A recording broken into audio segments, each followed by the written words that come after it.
Good morning and welcome. Patriot Radio News Hour. Joe and Jason live on this Wednesday. Happy Hump Day, the 12th day of March, and the data has arrived.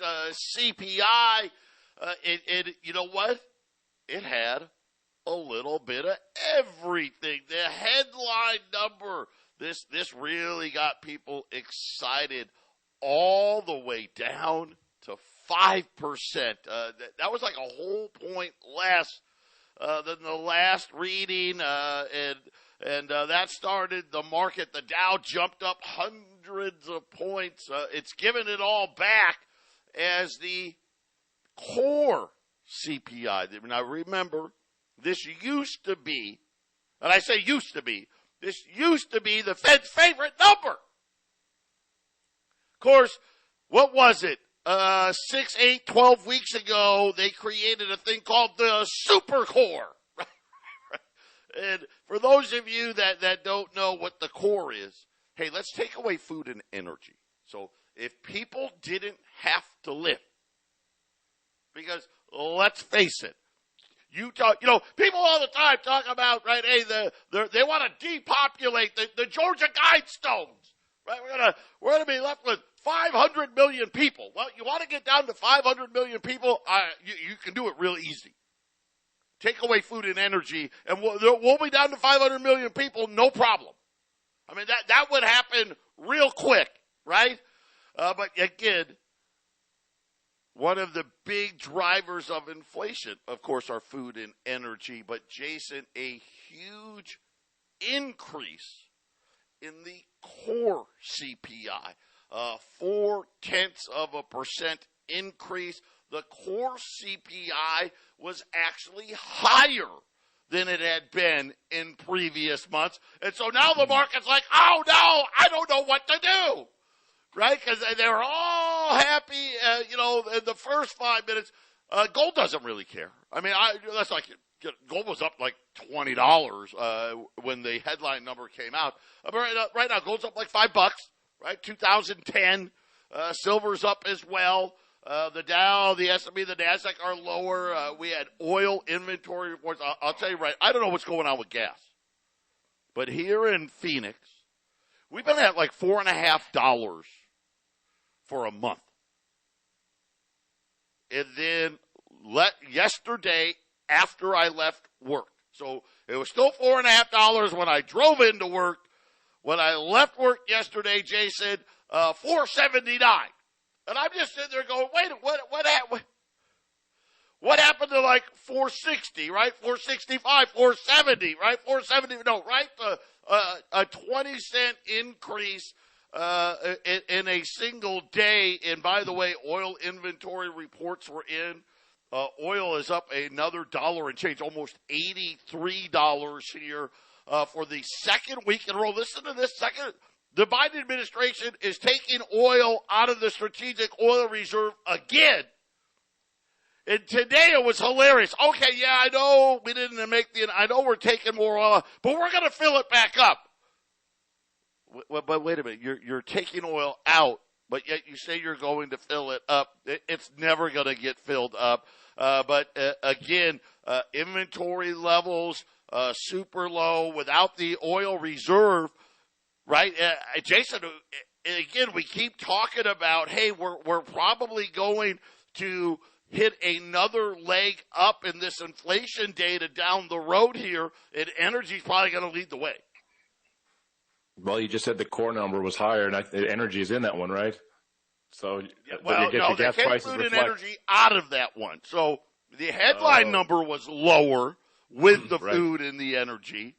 Of course, I think next month that number is going to go the other direction, right? But the core doesn't have the food and energy, and if that one was higher, I'll stick with what we're at. They're going to raise in May. That's where I'm at right now. In 2 weeks, they're going to raise it, maybe 3 weeks, 3 weeks, the first Wednesday in May.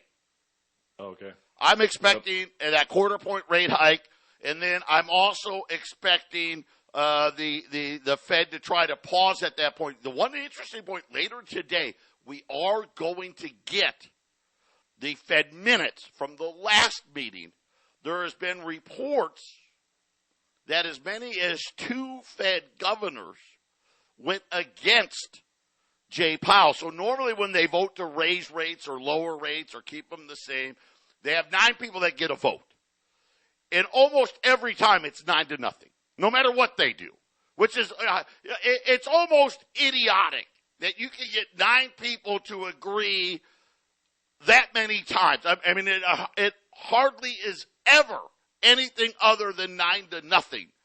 Now they're saying this one, when the minutes come out, it may have been 7-2, and I know that doesn't seem like a lot.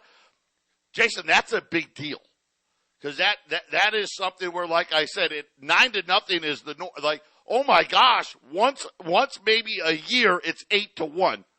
Very rarely do you ever see 2 Fed governors dissent. And what I'm reading, and of course I don't know. This is just speculation here. Is that 2 Fed governors dissented because they didn't want another rate hike?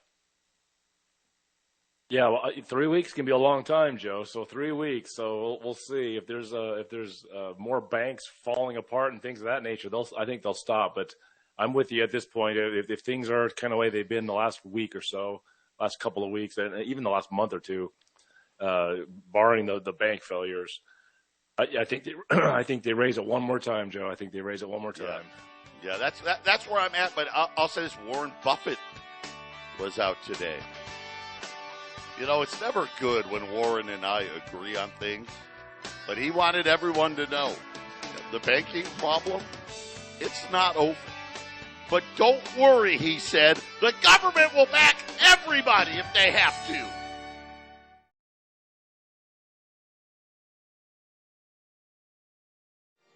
$800-951-0592, headline inflation. This is probably the biggest drop yet. Headline inflation dropped a full point. So yesterday, Jason and I were saying, hey, somewhere in that 5.2, 5.3 range, maybe 5.4, something in that range. It came in at 5, which was only month over month.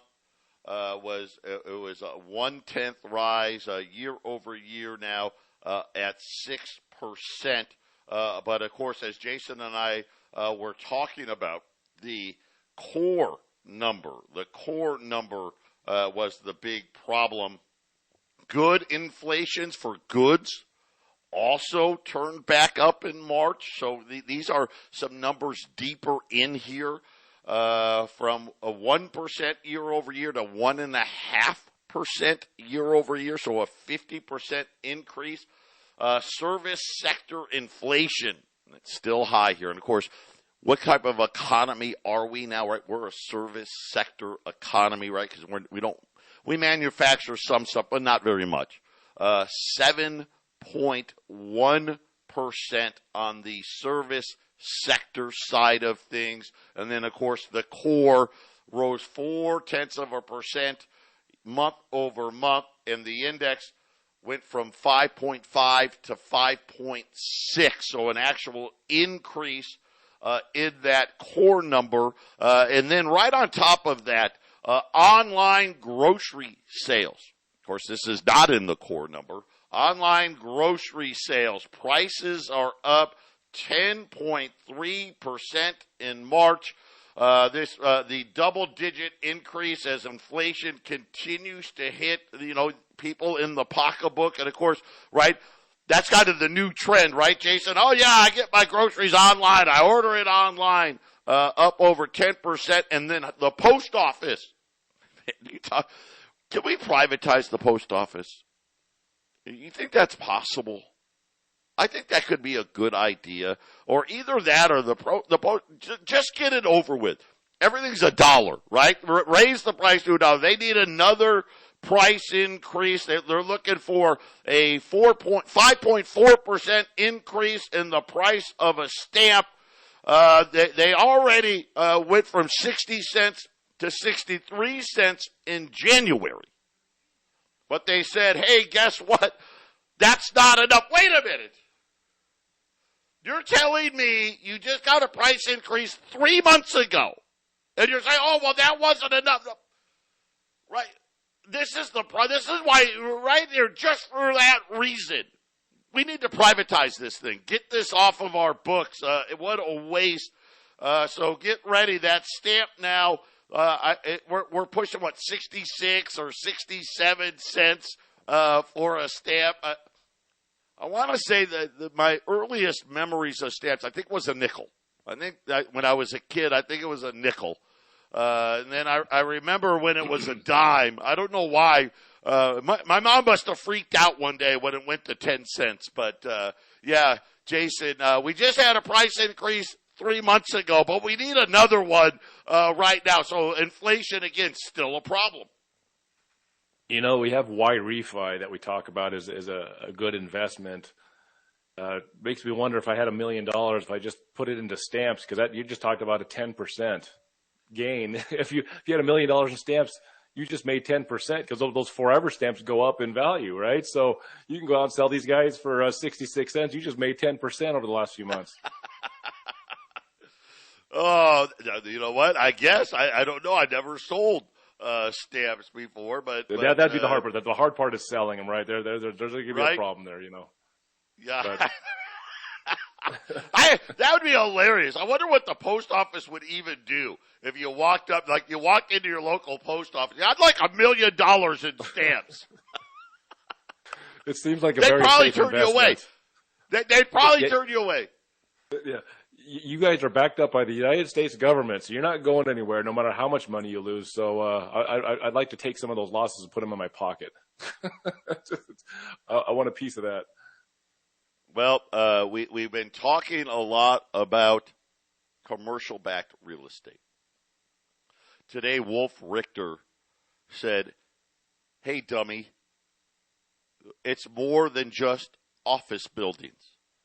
According to the latest numbers, there's now two big messes in what we consider to be the securitized commercial-backed loans that are out there. You have the office side, which we've been talking about really for the last couple of weeks. It seems like every 3 or 4 days, some office tower somewhere sells for a 30, 40, 50. In some cases, these bankrupt ones are selling at 80% discounts. Wolf Richter now says the multifamily is having a problem. And here in Arizona, that's all they build here. I mean, we've got more apartments being built that have been built in the last 10 years than I've ever seen. But according to Richter, commercial-backed investors hit the default on 62 multifamily buildings in San Francisco alone.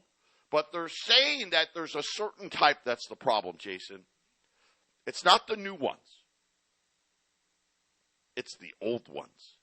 They're saying that for Class B and Class C apartment complexes built before 1981 are now essentially trading near worthless levels. Jason, and this again, just another log on the fire to all of this debt stuff when interest rates were low, right? Everything, right? Money everywhere. Even the stuff that was old had value, and now that interest rates aren't low anymore, all of a sudden, Jason, they don't.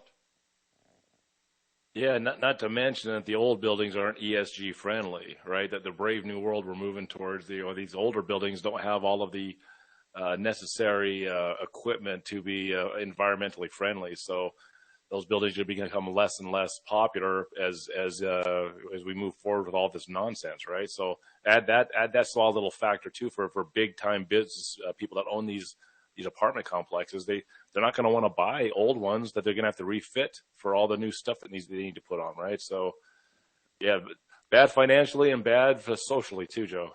You know what? And I got bad news. A lot of you investor people have been put into these REITs. You better be careful here. as we continue to watch all of this stuff. And again, it's why we talk about why refi, right? Hey, this isn't commercial-backed real estate. It isn't tied to Wall Street. This is all in with the defaulted private student loan market.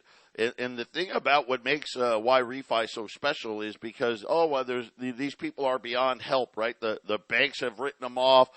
Their credit scores are horrendous. They usually have co-signers. Their scores are horrendous. But not all of them, but a lot of these people are working now. They have good jobs. You got to remember, they don't mess around in the private loan business. As soon as you graduate from college, the next month they want a payment. Well, for a lot of these kids, think about during COVID or whatnot. Hey, I graduated, but there's no job out there for me, right? All of a sudden, 90 days after you graduated, you're in default, right? And you're being taken to collections. They've cherry-picked this. They find the best of the best, and they do their research, they do their due diligence, and they know, man, if someone would just give these people a break and charge them a reasonable rate of return, they can make these payments easy. And here's the funny part. These are people, they've defaulted. They actually pay off their loans faster with Y Refi than the people that haven't defaulted. Right? I mean, it's crazy how good they are at this. You can get up to 10.25% rate of return. You got to have at least 50 grand, as we talked about. You can use an existing IRA. I'm just saying, check them out. InvestYRefi.com. That's the word invest, the letter Y, REFY.com, or call them at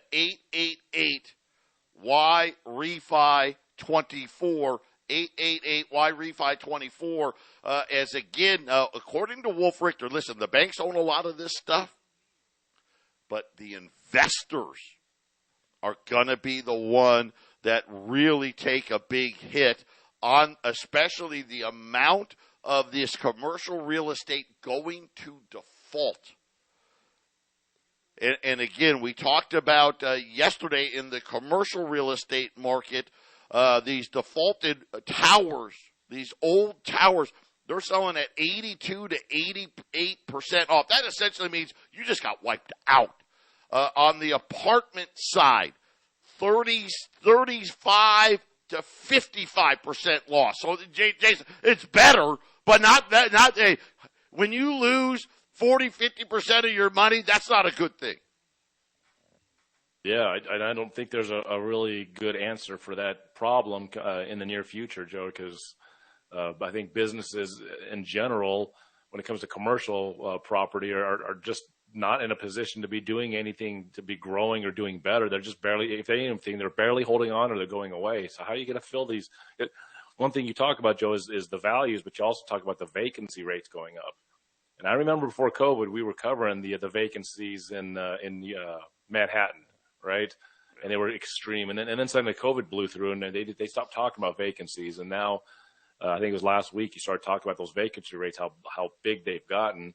Well, it's because one, you got a commercial real estate problem, their interest rates are up, right, and number two, you have inflation, which knocks a lot of businesses on their butts, right, and just generally the free money to help small businesses sort of float like they did during COVID, that all that money's gone. People aren't getting big tax returns. I saw a business on the news yesterday, Joe, that they had this huge tax return during COVID, and then it was a small tax return last year, and now they're paying, right? So all those things, Joe, that's gonna be a lot of problems with commercial real estate. That's gonna bust up some of these banks that are starting to go under too, Joe. So it's all gonna be contagion. Like I said, Warren Buffett today, it's not over. It's not over. There's just a pause. And again, all of this caused by the central bank. Because if interest rates weren't zero, if they weren't doing quantitative easing and pumping all this trillions and trillions and trillions of dollars into the economy, these valuations would have never gotten this high. And that's the problem. Because now the interest rates aren't zero. They're not worth what they're printed on. And a lot of these buildings, unfortunately, zero may be the right price. Right? It's too old. It's too outdated. Think about all the building that's been done. Would you rather move into a brand new place? or a building that's 50 years old. It's an easy answer out there. And we talked about Blackstone. Man, it's incredible what these guys can get away with. So like the fifth straight month in a row, they deny people that want to get out, right? We talked about it. They had 4.5. We don't even have the March number. February, $4.5 billion in requests for redemptions. They gave out $600 million. And then they told them, by the way, March, we're only going to give out half of that. And why do I get a feeling the redemptions are probably going to be north of $5 billion? But guess what they announced today? That they've raised $30 billion as they say they're getting ready to feast on a bunch of this defaulted commercial real estate. So we've got a new fund that we've set up, and we've already raised. Now, sorry you can't get your money out of the old fund. And why do I get the feeling? Wouldn't it be hilarious if Blackstone defaulted on a bunch of stuff and then turned around and used this other fund to buy the defaulted property? Why do I think that's going to happen? Very likely. Yeah, how about that? You can't have your money, but hey, we can raise money for other things. Patriot Radio News Hour. Don't you love it? We'll be back after the break.